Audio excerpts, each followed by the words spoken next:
and welcome to another episode of the Tea Talks, where we talk about interesting tea cultures around the world. In this episode, we are going to talk about Yerba Mate.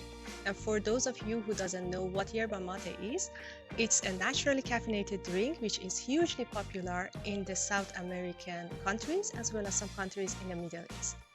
The tea itself, preparing it is super simple. It's just 2 ingredients, but actually the focus is on the rituals of making the tea and of course the cool tools that you are using. So let's see how we are preparing mate, but before that, let's go and meet our guests for this episode.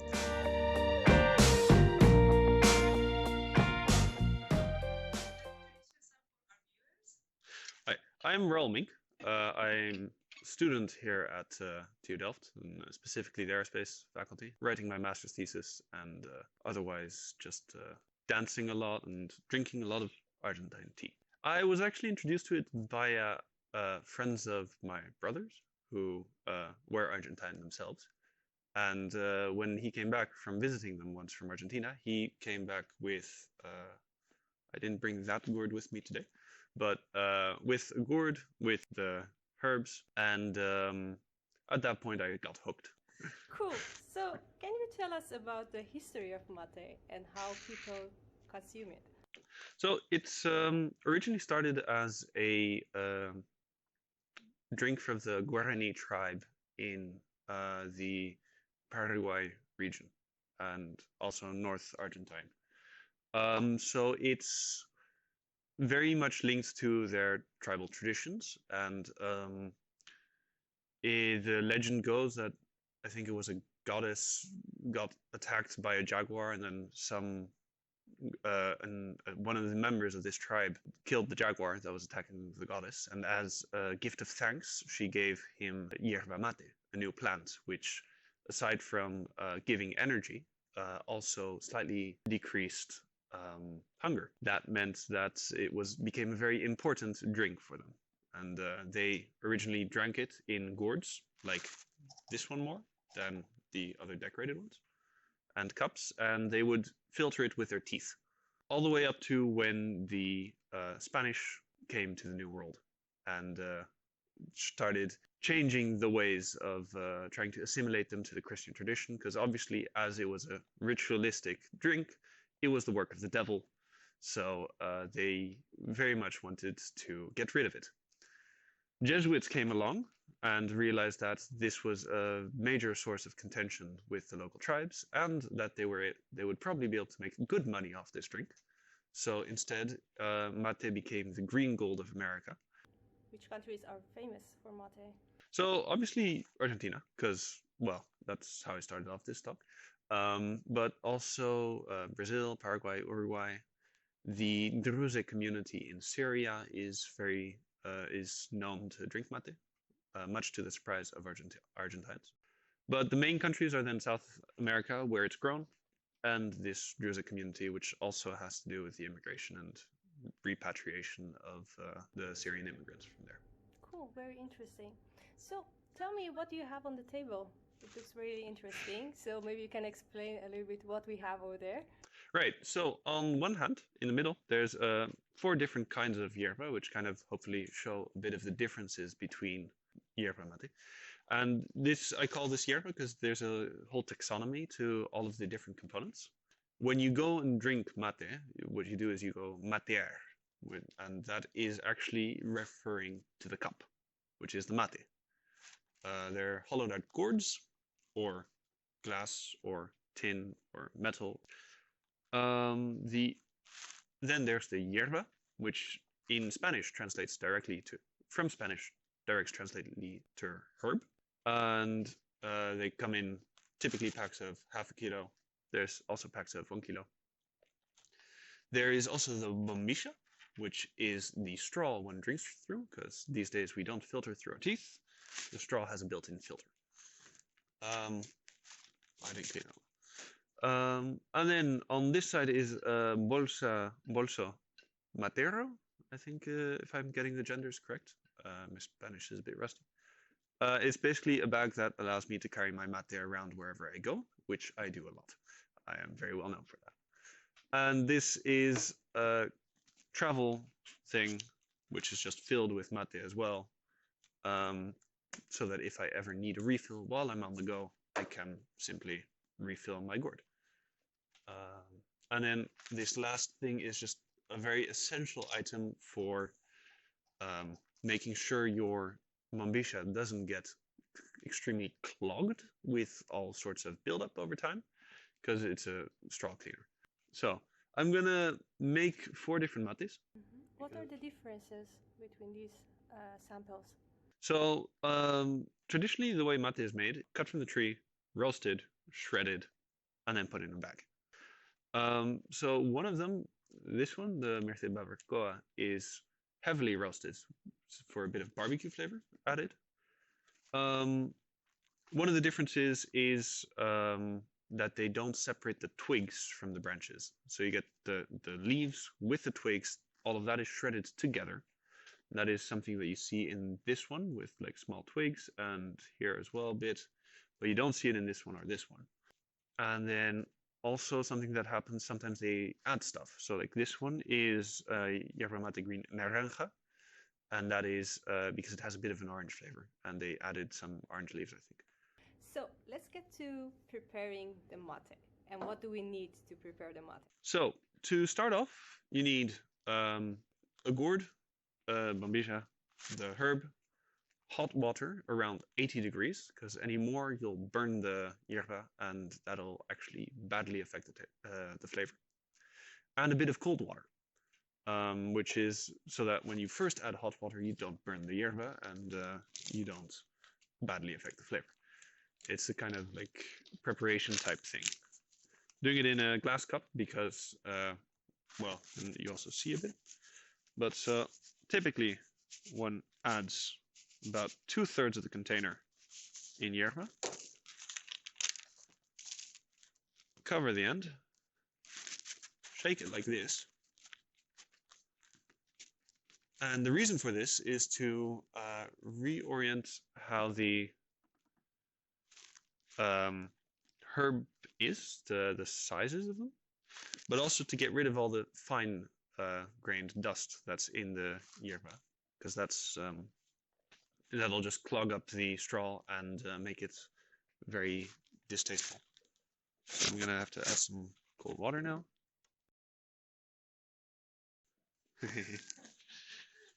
So yeah, so you don't want to add too much water,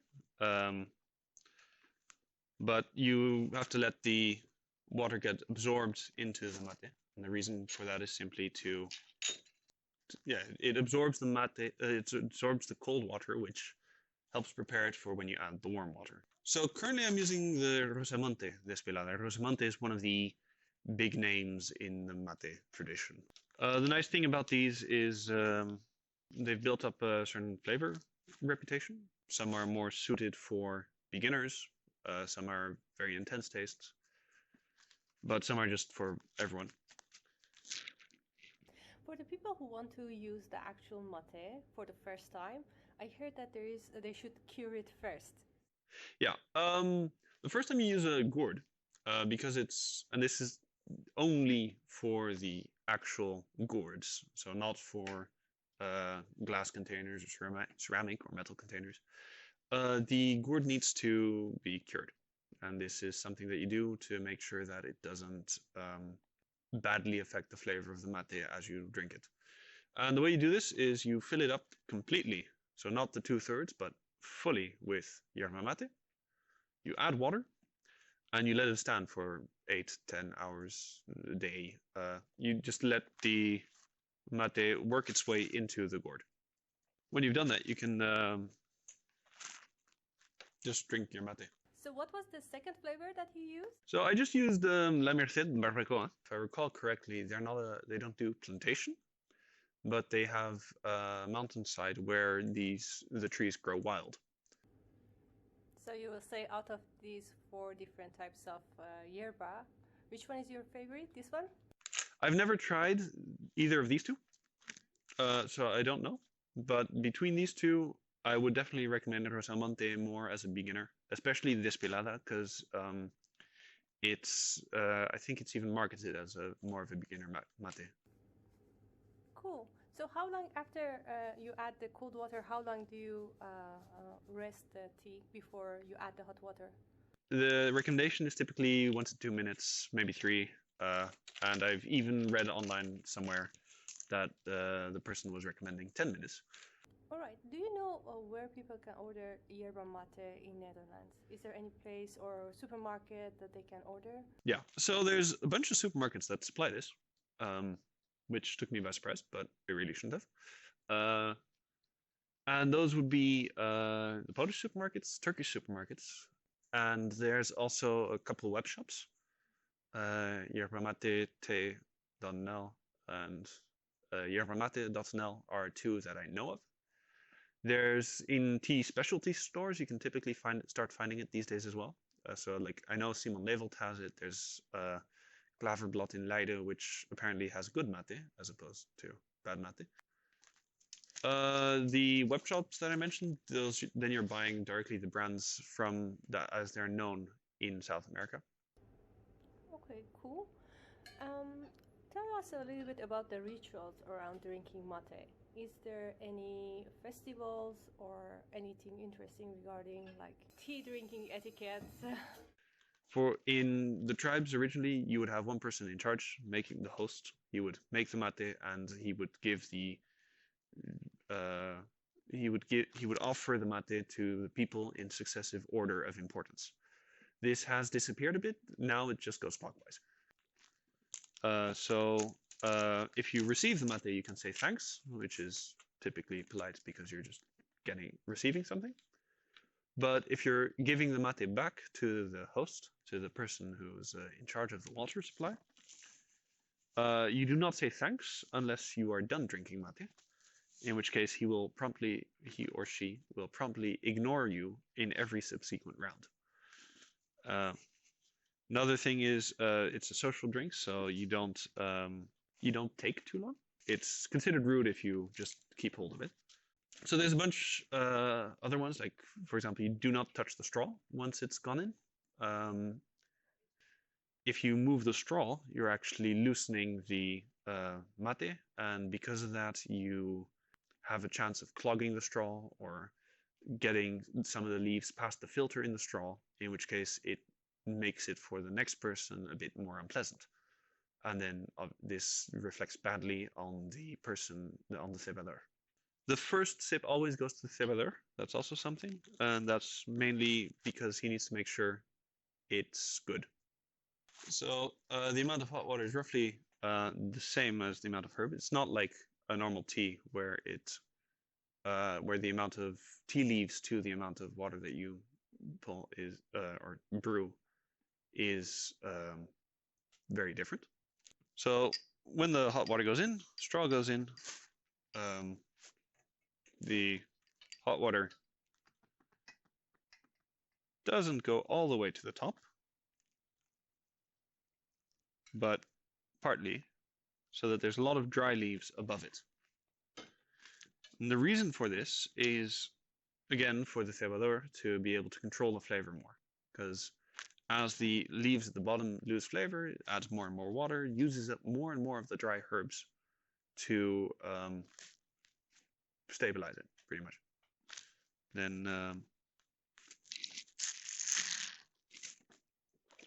yeah. You said when you make mate, you want to drink it throughout the day, but how often you have to change the tea leaves or add new leaves? So at one point, the flavor starts to wash out. And it's when that happens, you need to replace tea leaves. Some people do it that they get rid of half of the herbs that's in there and just replace half of it. Some people will replace everything. And some people, as they're drinking, they'll just add new herbs. So they might start, instead of 2/3, they just start like less. And as they're drinking, they just continuously add a bit more. Then,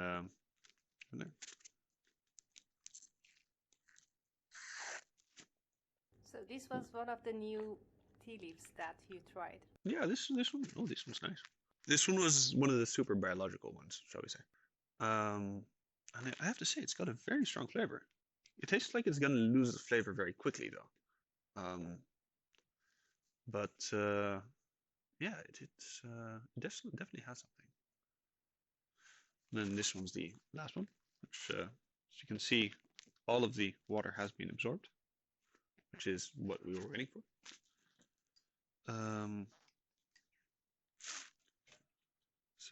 So you put the straw first before you add the hot water, I can see. Yes, the reason for this is to get it under the mate pile, so to speak. Because once you're adding the hot water, you don't want to touch the straw anymore. And that also counts for the Thebaler, who's the one in charge. He shouldn't be touching the straw either, or at least moving the straw. You can touch it to stabilize it a while, but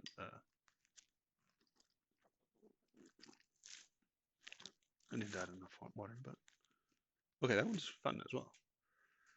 Cool.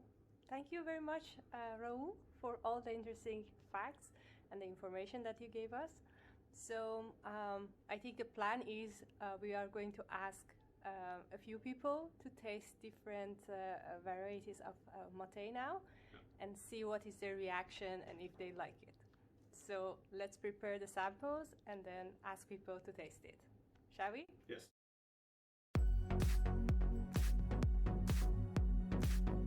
So, try different flavors and let us know what do you think. Intense.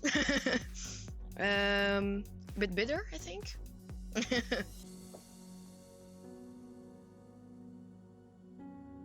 Yeah, I think it has a nice flavor. A little bit bitter, flavorful. This one have a slight bitter aftertaste.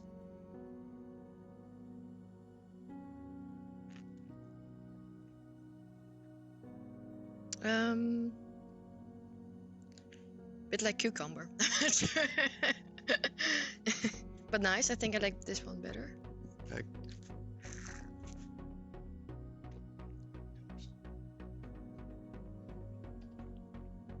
I noticed a difference between the two. I do like this one better. This one seems to be a bit stronger.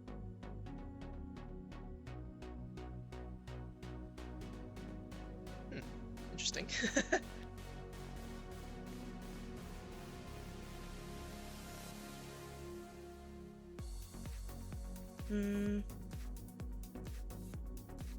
These two I would think a bit the same.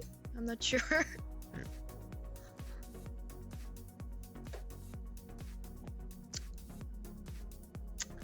I don't know how to describe it. It is different. It is different, but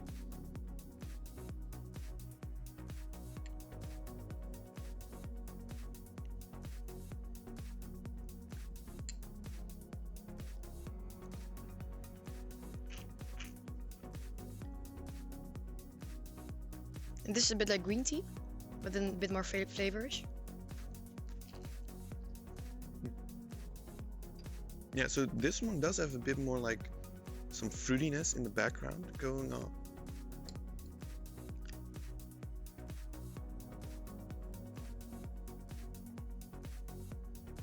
So which one is your favorite? The last one, which is how do you say, is Yerba Mate. Yeah. Yeah, because I personally like green tea more. So yeah, this is a lighter, sort of more refreshing flavor to me. And then the rest is slight bitter aftertaste, like a little bit stronger, a little bit more tea per se. I don't know if that makes sense, but yeah, I think I prefer this one. Ooh. I think this one.